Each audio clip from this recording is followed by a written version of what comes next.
Thanks, Gaelic. And thanks for all the witnesses today.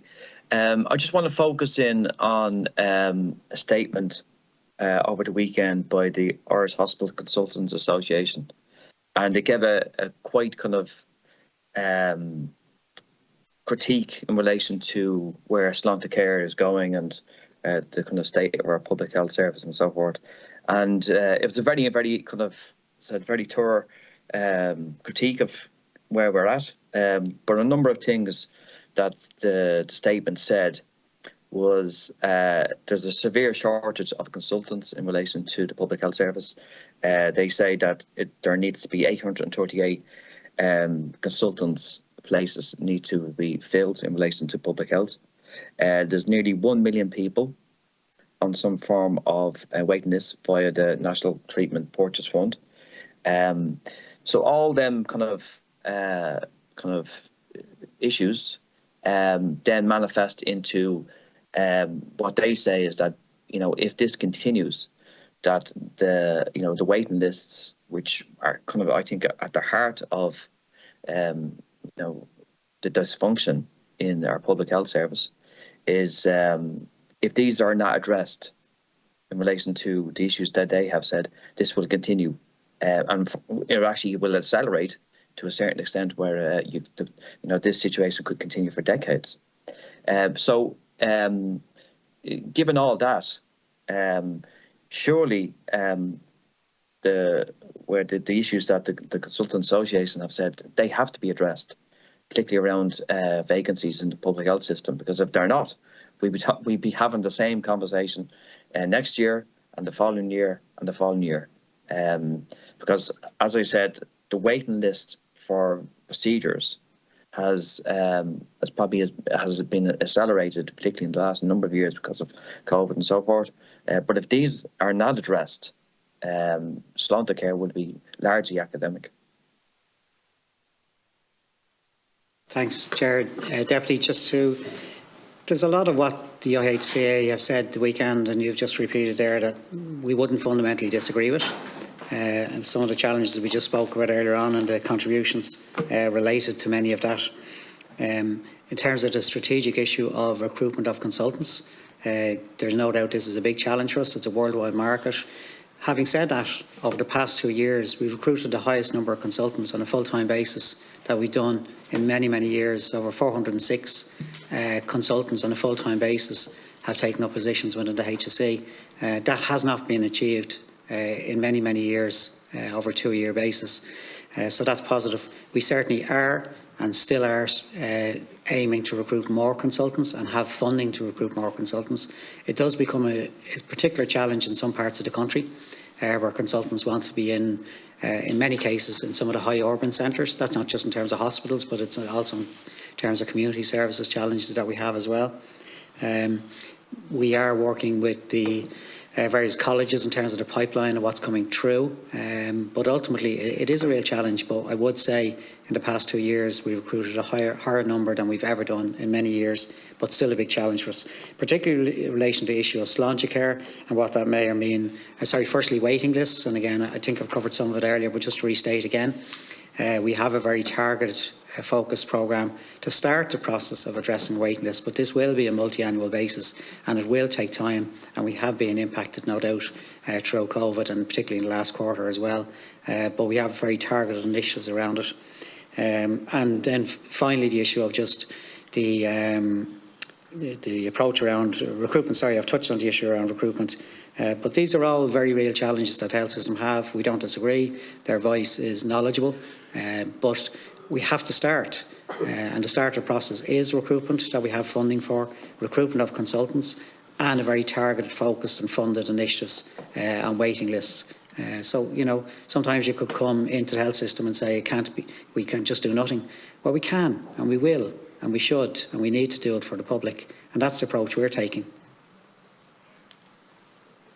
Okay. Just my final question is in regards to the National Treatment Purchase Fund, and as the Consultant Association said, there's nearly 1 million people in regards to waiting lists in some sort of procedure and so forth. In In regards to the private sector, what kind of percentage would, 10 million people that are waiting on medical procedures, what percentage of them will be directed towards the private health system? Because as Deputy Shortall said, just like it's clear that there is, obviously it's a two-tier health system in this country, right? And that's we all agree with that, right? It's private and public, and Sláintecare is a policy that will, in some way, kind of have a universal health system, right? So that's the kind of, I suppose, the system that Sláintecare is trying to achieve. But when you really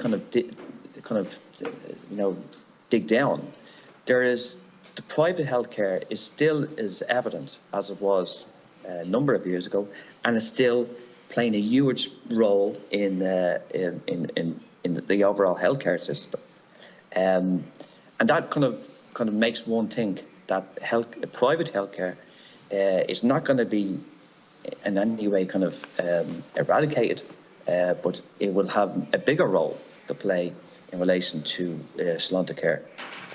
So in particularly around what percentage of people that will be directed in relation to to waiting lists in relation to the National Treatment Purchase Fund?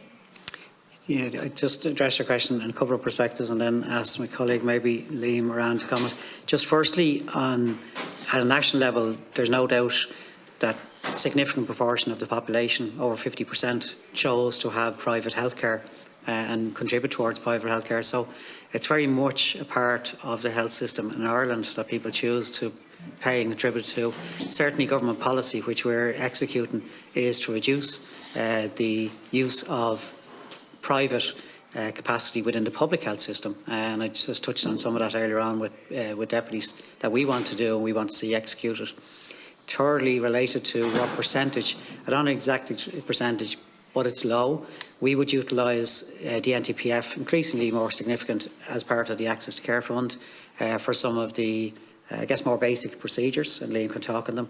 And secondly, we would also use the private system now. We're utilising approximately about 1,800 bed days, 1,700 bed days per week, which is about 400 patients per week being utilised from the public system, but we're leveraging off private capacity to do it. But relative to what happens overall, vast majority happens within the public system, but we have our constraints and we would like to see more. Liam, if you want to fill. Yeah, thank you, Chair. In terms of percentages, just maybe to give a sense, by far the biggest volume of care that addresses waiting lists is provided in the public hospital system, talking about acute waiting lists.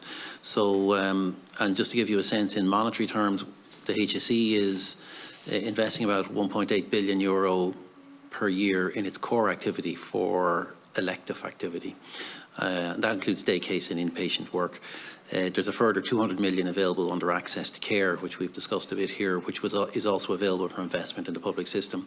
The NTPF are investing 150 million, some of which is coming into the public system. For example, the Cataract Clinic in Nina.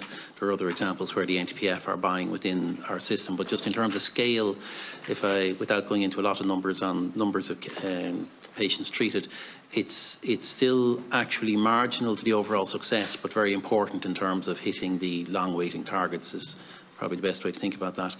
And from our point of view, the key for us is to enable our system to have the theatre access and the bed access to deliver what's a growing commitment.